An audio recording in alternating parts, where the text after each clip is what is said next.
Mhm. And I'm just going to make sure my audio is correct and my video. Okay. Okay. So we're all good. Are you ready? Yes, I'm ready. Let's go for it. Welcome to this week's episode of Zen Success. Today, I have the pleasure of speaking with Nish Dubashia. Hi, Nish. Hi, Charissa. How are you? I'm doing wonderful. Thank you for joining me today. Thank you. Thank you. All across the ocean in Yes, all the where are way you to connecting London. from? Just southeast of London, just on the outskirts of London. Okay. Okay, wonderful. Let me share a little bit about Nish. Nish is a British writer and integral thinker who studied alongside some of the world's leading research mathematicians at the University of Warwick. He is the creator of the Diamond Model, an innovative framework that integrates Bohemian physics, integral theory, and Eastern philosophy to reveal the fundamental patterns of relationships shaping human perception. Nish is the author of 3 books: Gifted, Dancing with Angels, and The Unity of Everything, a conversation with David Bohm, 2 of which have appeared on the Amazon best-selling list and bestseller of W.H. Smith. Congratulations to that. Thank you. In addition to his writing, Nish serves as a faculty member at the Center for Transformational Learning. And is that at the UK, in UK? Actually, it's based in the USA, but Oh, we it's have, based in the US. Oh, but we where? have Where people is that? working. I think it's near Virginia, the headquarters. Oh, oh, wonderful. Um, but we have people working for that organization in the UK and Europe as well. Yeah, I understand. Nish also is a co-founder of Evolving Nexus, offering spiritually based programs focused on self-development and self-transcendence. So happy to be with you today, Nish. Thank you, Carissa. Happy to be here. Yeah, and I was mentioning earlier before we started the interview that I really love your energy and frequency, and I could feel it before you came on the interview today. And it just felt very light and grounded. So I'm curious if you work on that or if it's natural because you've had a near-death experience. If it's just like who you are now. It's probably a bit of both of those. I mean, I've been practicing meditation since I was at university, so that's close to 40 years. So that probably has quite a lot to do with it. That's Um, significant. mm, See the power of meditation. Yes. and other sort of complementary spiritual practices like yoga and Tai Chi.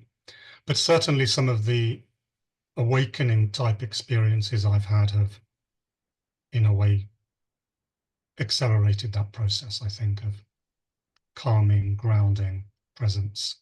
Mm, yes. Wonderful. And I was curious, what type of meditation did you start with at university? So What were when I was you at drawn to? Yeah. So my first kind of meditation was actually Buddhist, specifically Vipassana, Theravada Buddhist, early Buddhist. That kind of went well with the kind of rational, mathematical kind of thinking I was doing at the time. Early Buddhism is a very rational kind of religion.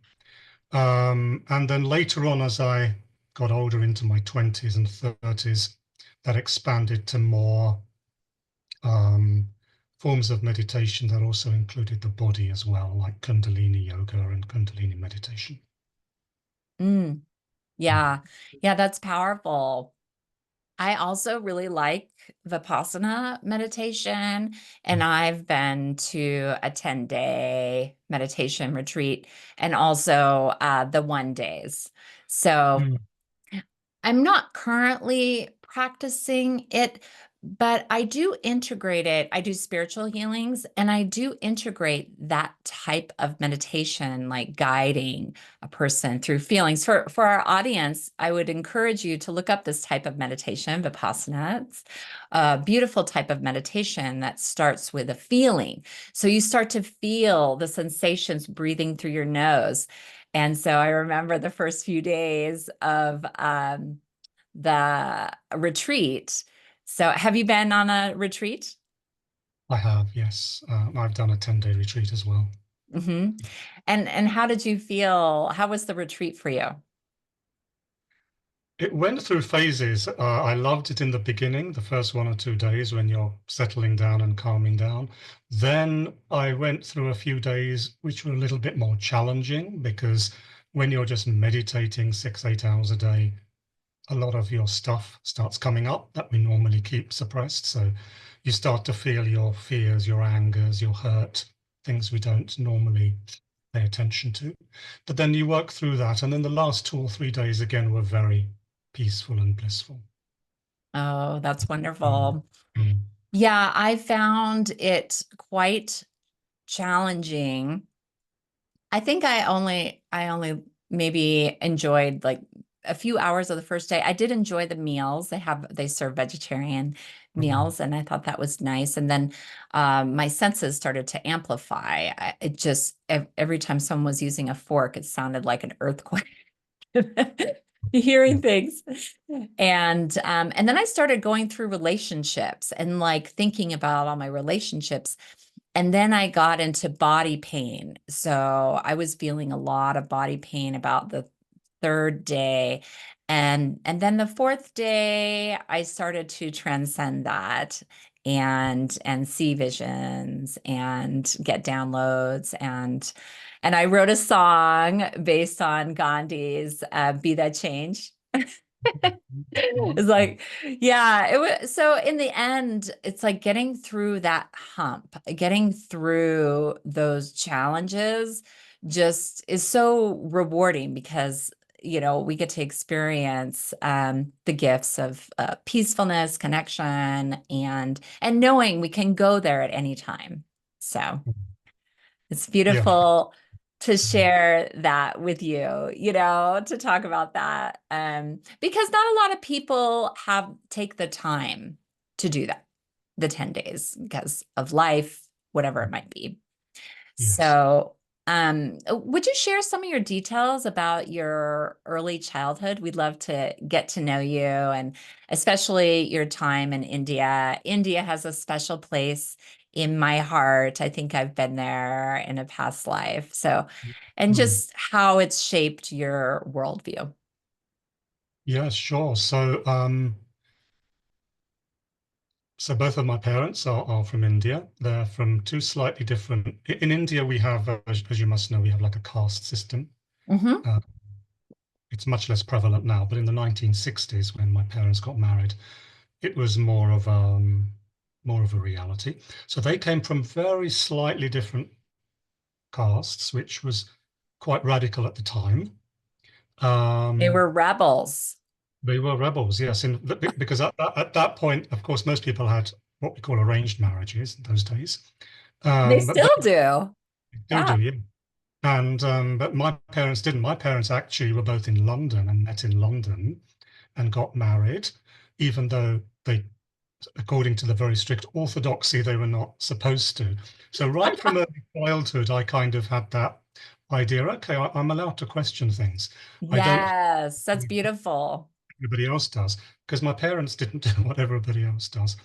Um, I went back to India. My parents sent me back to India when I was 6 months old, and I was living with my grandparents for a year or so. And then my parents joined us in India. Those first few years, I was in India until I was 4. What I remember from that early time that I think has stayed with me is the diversity. There's people from different religions, Hindu, Muslim, Christian, Jain, and so on. The music, it's a very musical and colorful place. The spirituality. So I think all of that laid a foundation. And we then came back to the UK when I was 4. I didn't speak a word of English. So I had 6 months to learn English. because I was going to school in 6 months. So my mum literally sat me in front of the television, on the television, and in 6 months I had to get sufficiently fluent to get to school and be able to mix with everybody, which I did, I think. Yeah, luckily it wasn't YouTube or TikTok, Oh so no, just a little no, more.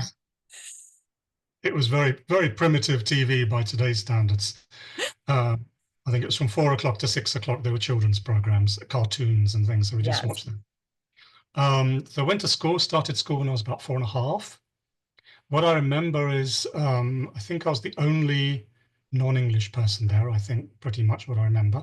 I remember being very tall, but I had to fit into the culture. So I learned to be flexible and fit into the culture very easily, very quickly. So I suppose those early lessons were the resilience of having to move to a foreign land and fit in quickly, the adaptability in a different culture, and just learning that value of human connection with all the new friends and people I had to mix with. Um, so those were my first sort of 4 or 5 years. Yeah. And then did you have any siblings?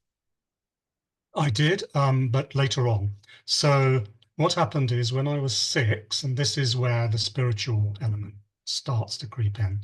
When I was 6, my mother fell pregnant with my younger brother. And because we didn't have any other family in the UK, she decided we should go back to India to have the baby Mm. Hmm. around.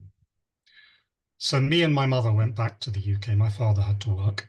But unfortunately, what happened is when my brother was still a very young baby, he passed away.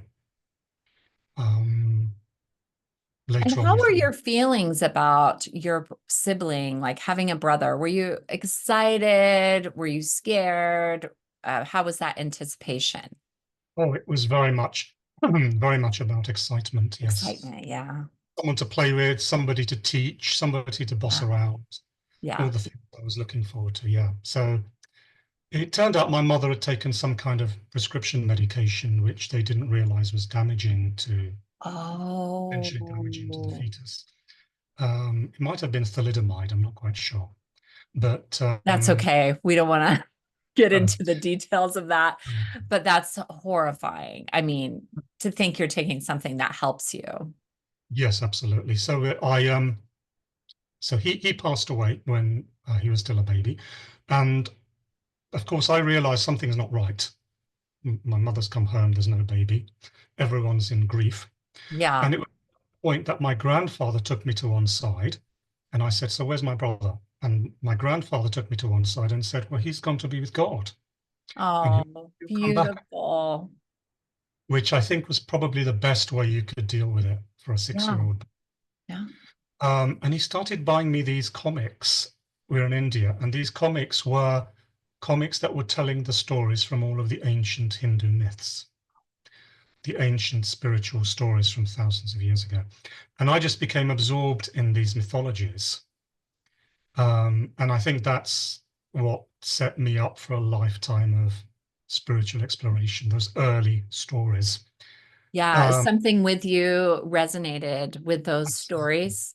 Yeah, absolutely. It opened up for me that there's something more than just this world we can see with our senses. It made sense of happy things, sad things, and yeah, I was just absorbed in that from a very young age. Um, so much so that I was actually kind of leaving the grandparents' home to go and find and sit in Hindu temples because I was just absorbed in the color and the ritual of all of that. And So that's at this point you were 6, correct? I'm 6 at this point, Yeah. yes. Running around, but there was a lot of freedom. So you could run around and go sit in a temple, and that's beautiful. Yes, we actually had a temple just next door to us.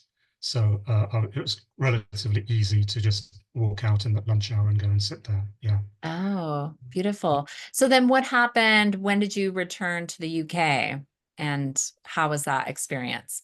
We were there for about 6 months in India. Hmm. And then we returned when I was 6.5, moving on to 7. Went straight back to the same school that I'd been in before. But things had started to change a little bit now in the UK. And we'd started to see the rise of some fairly right-wing, very extreme right-wing political parties now in the Yeah. UK. Was this the 60s then? This was the early 70s, Early 70s. Okay. 74. And so for the first time, I started to face difficulties at school because of the differences in race. And it reached a stage where those difficulties started to become physical. Yeah. So, Physical bullying exactly, and yes. targeting you. Mhm. So Were this there kind of led, other Indian, national Indians in your school as well? not that I can remember, I think I was pretty much the only one at that time, Mm. and things were Because quite now different. it's pretty prevalent. I mean, India has such a strong influence in the UK with amazing food and restaurants. I'm personally grateful for the Indian influence when I go to England because that's the food that I prefer rather than the British. Anyway, that's just a side note. But it's just interesting. So at that time, maybe not as prevalent. No, I think the greater percentage of Indians started in the 80s and the 90s. That makes In the sense. 70s, it was a smaller percentage.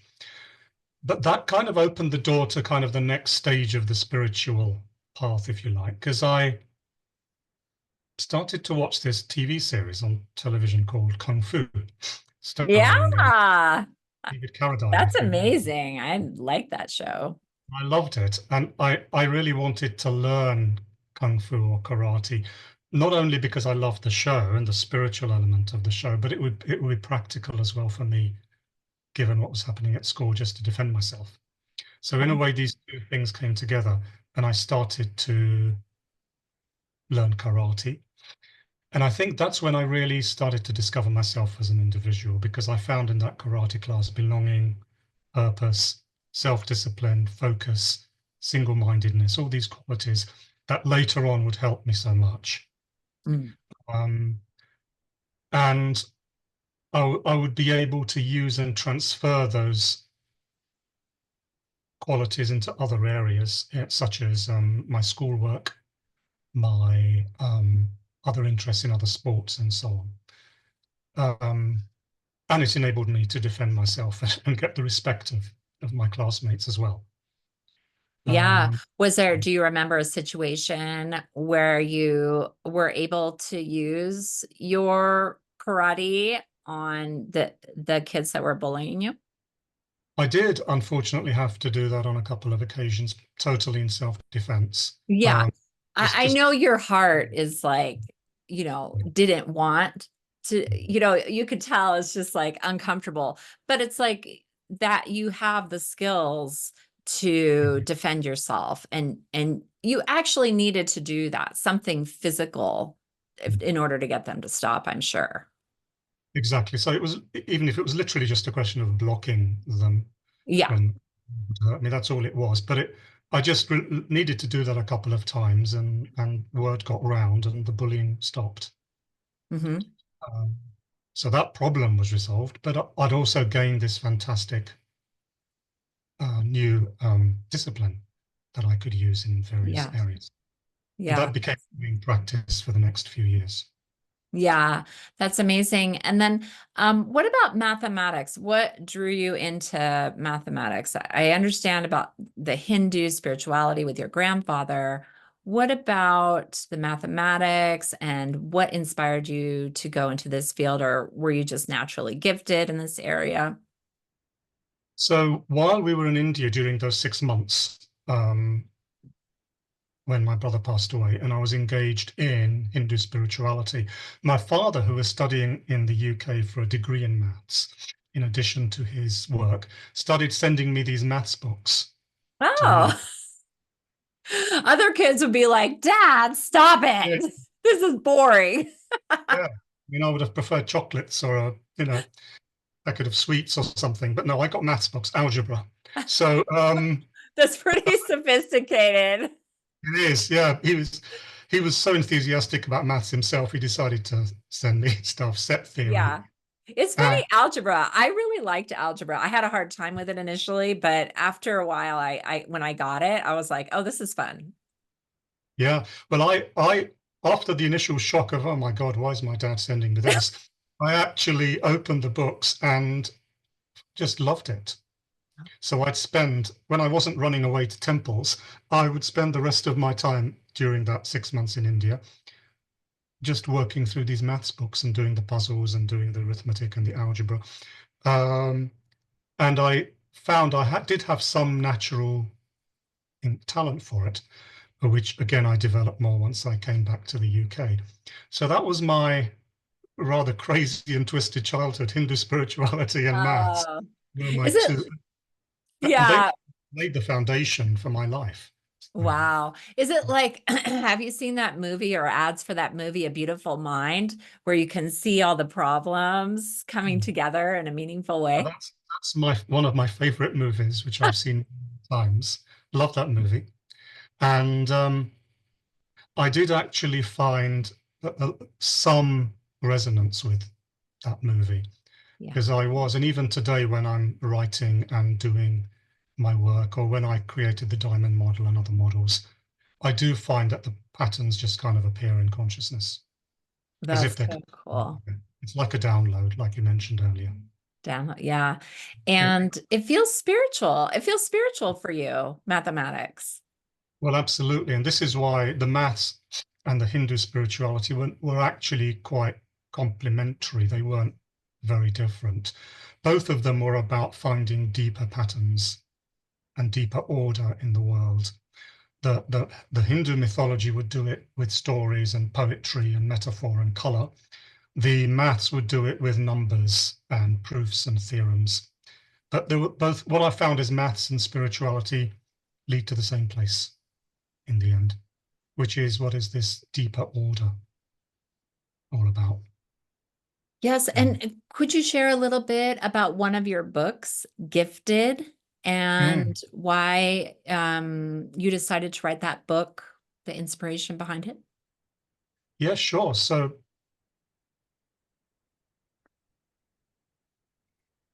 the book Gifted it's a novel, it's a short novel, and it's actually about a young boy aged around 14, 15, who's struggling to sort of fit into school and doesn't really know what's going on. And it turns out that he's very gifted in academically. So his parents send him to this sort of special academy for gifted children, where he not only excels with his gifts because he's with children similar to him, but he learns to mix and socialize, and he individuates and actually grows up and gets maturity in that new environment, which suits him. And he discovers romance as well for the first time. So, what inspired me to write that is one of the things I found in the spiritual path is that you have to be somebody before you can be nobody. You have to have some kind of mature sense of self before you can really go beyond the self healthily. So, this first book was really about this young boy finding his sense of self in the world and getting that mature ego that I think you need. Yeah, I really like that story, and maybe it will be a movie or a TV series someday, and really serve the teenagers and children. Yes, You know, I feel that is needed in this day and time for kids to embrace their gifts. And absolutely. And be comfortable in their own skin yes. and themselves as unique individuals. Hmm. Hmm. It's the foundation, I think. That's beautiful. Well, can you share about your spiritual journey, such as your time as a Jehovah Witness? Sure. So this was another strange twist. So when I was about 8 or 9, my best friend in school, his name was Barry, and him and his family were Jehovah's Witnesses, and so they started lending me books, and Oh, okay. that's how I got into that faith, and it made complete sense to me at that age. It gave Yeah, a kind of a structure and a belief system to all the intuitions I was getting with these other earlier material. I see. What did your parents think about that? Well, they were strongly opposed to it Yeah. uh, as Hindus, and also just because they saw it as a sect, not as a very mainstream religion. But I Hmm. went underground. So for about 10 years, I followed it without my parents' knowledge. So I was Yeah. smuggling Bibles through the bathroom window and reading it when they think I'm doing my homework. So I kind of did this for about 10 years um, without their knowledge. But then when I was about 17 or 18, I said to them that I want to follow this seriously. But they gave me a choice. They said, well, if you want to follow that seriously, then you'll have to do that on your own. We won't support you anymore. We won't support you to go to university and so on. Yeah. Give it up. They And then, didn't say we'd disown you or not communicate, right? They just no, meant financially. yeah, financially, I'd have to Okay. make it. Yes, yes. Right. Which Uh, kind of feels like a like an end of the relationship a little bit, to but some degree, yes, to some yes. degree, yeah. But I had again, one of those strange events that happen as a synchronicity. So it's weeks before I have to go to university and I have to make this decision. And I walk into a library in Gravesend near my school, and I come across this book quite by random called Why I Left the Jehovah's Witnesses by this guy called Ted Dencher, who was a Jehovah's Witness for 30 years. Well, And he's that's written, divine. that's a divine timing. Yeah. I mean, what are the chances? So I sat in the library all day, 7 or 8 hours, and read the whole book from cover to cover. And it was all the reasons why he left, personal, biblical, and so on. And by the time I got on the bus to go home that night, my beliefs of 10 years had already started to crumble away. I think I was obviously ready for that. That book was the push that I needed to do that. So my parents were overjoyed, and I went to university. But now I went with a very different attitude. Now it was like, okay, I'm free from these religious beliefs. Yeah. I still have this passion for maths, for spirituality, but now I can go and explore life with much more openness and freedom than I would have had. And that's the attitude I went into university with. Yeah, Yes. that's wonderful. Um, yeah, I have been in not Jehovah Witness, but I've been in a Christian. Um, I mean, I guess some could say it was a cult. Mhm. Some would call it that from the outside because I'm now, I don't mean to compare that to Jehovah Witness. I'm not insinuating that. It's just that I was drawn into it in college for my beliefs and community. And there was a point when I guess it was time they decided for me to move in with these other women that were my age and college students and move out of my place. And it felt controlling at that point where it hadn't before. And something switched on in me. And then my ex said something like, and then it kind of like made me think about things. And I left that situation. I didn't feel in danger or anything. It's just I don't like the feeling of being controlled and told what to do. So, Mhm. um, for me, that was when I left that. Yeah. Um, but regardless, Similar for me. It was by the time I was 18, it was getting very restrictive. mhm. I And wanted I that. feel like God doesn't want that for our lives. Right, exactly. We have free will, I mean, and freedom. Mm, I mean, God is love, freedom, and peace.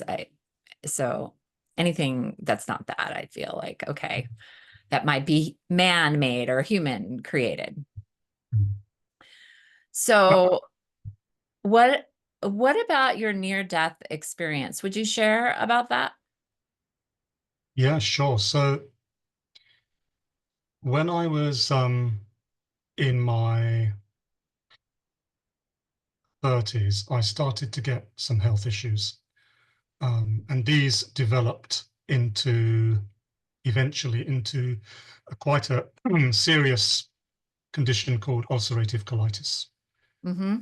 I ended up in hospital, quite seriously ill in hospital. I bet your And parents, your family must have been so like devastated. it was extremely difficult because I'd been extremely physically healthy up to that point. Mm-hmm. An, an amateur athlete into my 20s, for example. Yeah, an athlete in what? 400 meters track. Oh, you track, great. Mm-hmm. And so this was quite a blow. I ended up in hospital and I was just losing blood. So there was a point when it wasn't even certain if I would survive or not. And I was married by this point. Um, and it actually got to a stage where my wife was next to me and she made this quite extraordinary offer. She said to me that, look, if it's too difficult for you to hold on, then, you can let go and you don't have to worry about me. I'll be okay. Oh my God, your wife is amazing. Extraordinary. I wouldn't be here today if That it wasn't. makes me cry. Um, So how did and that feel? well, I was overwhelmed by the love in that offer, but I also was very clear in my mind that I had work to do in this world, that I wasn't going to be allowed to die until that work is done. This is like 16 years ago now. Mhm. Um, and I remember turning to her, kind of rolling over on the bed, and I said to her that, look, this is just a blip. And we're going to come back from this, and I'm going to write books, and I'm going to give talks, and we're going to travel, and we're going to be amazed one day that we came back from this and we're doing what we will end up doing. So I'm not going anywhere. And within minutes of me putting that strong intention out, Yeah, you felt your power at that moment. exactly, it was exactly that. And within like 10 minutes of making that intent, that declaration, the doctors came in and said, we're going to have to do surgery that will save you. And they wheeled me into surgery. I had the surgery, which was initially very successful. I came out of surgery, but then 3 days later, I started to feel these severe chest pains, middle of the night. And doctors were called out to an emergency, and I was wheeled into this room. And they told me that I had some kind of aneurysm, again, something potentially quite life-threatening.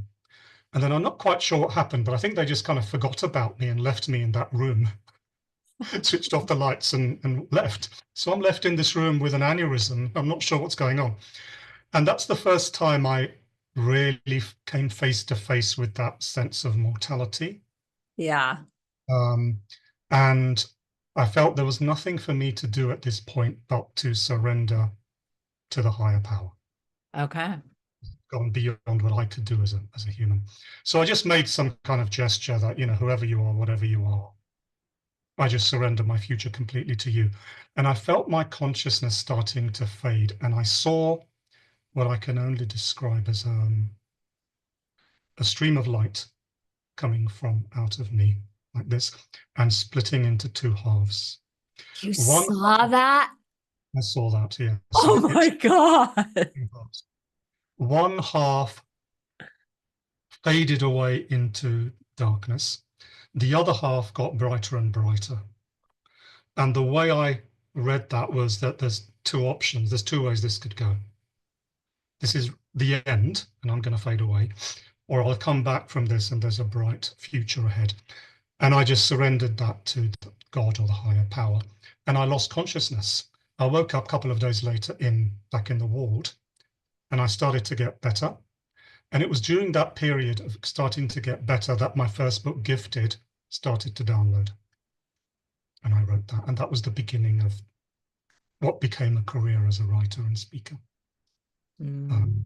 But it stemmed from that letting go of the reins and allowing God to do what he or she wanted to do.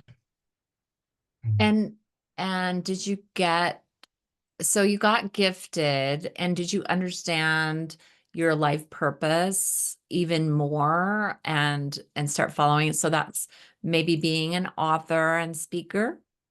Yes, so I'd known for a long time that I was meant to be writing. Mm. Um, and after Gifted downloaded, quite soon afterwards, my second novel, Dancing with Angels, which is a more explicitly spiritual novel, that started to download as well. I didn't have much of an idea really about being a speaker at that point. But as these books started to circulate, I started getting contacted by people asking for, can I give an interview? Can I give a talk? Can I talk at this conference? And that's how that started to develop. And I found growingly that I did have something important to say, and something was coming through me and being transmitted through me. And that's when it became clear that this is what it was all for. All Mhm. those difficulties and trials and experiences, it was all leading up to this work that I have to do. Yeah. Mm. So, what do you hope people will take away from your personal story, your journey, and your teachings? So I would say, first of all, just the power of resilience. Mm.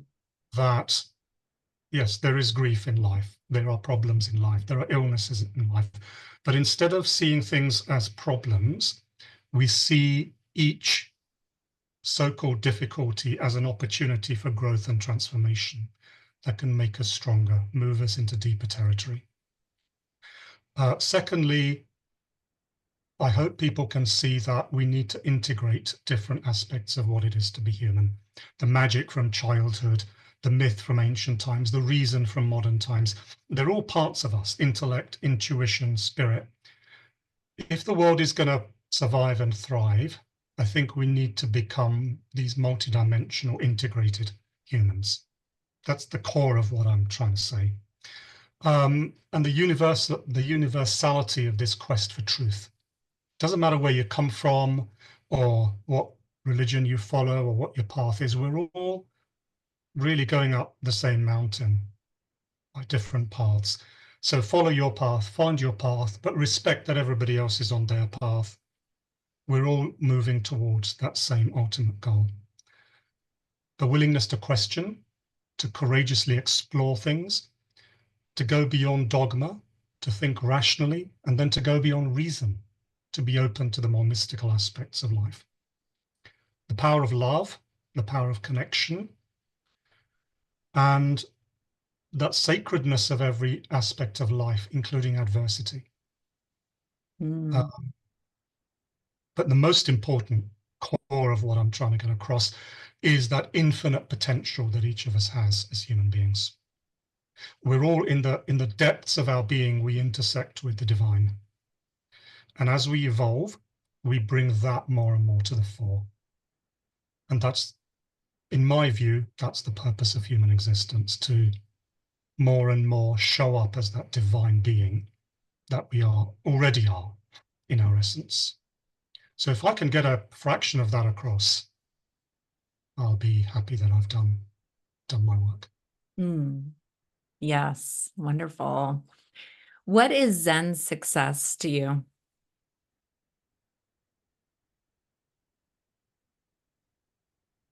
So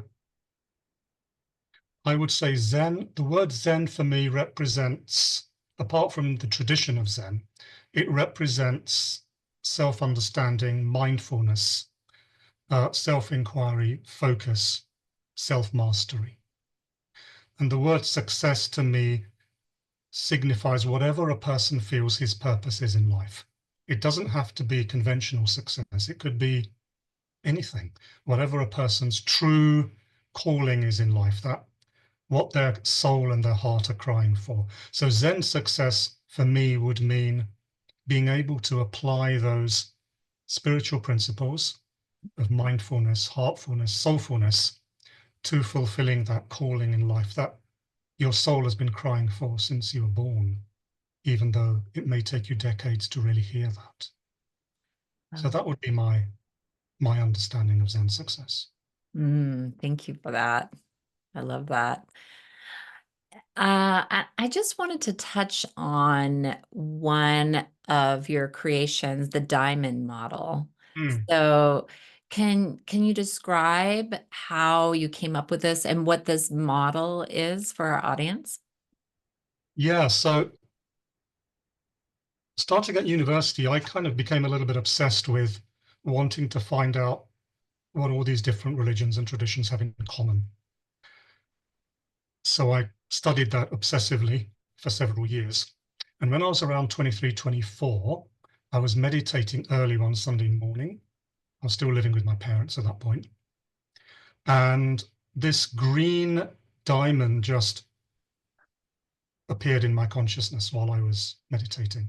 So not an emerald, but a green diamond. Amazing.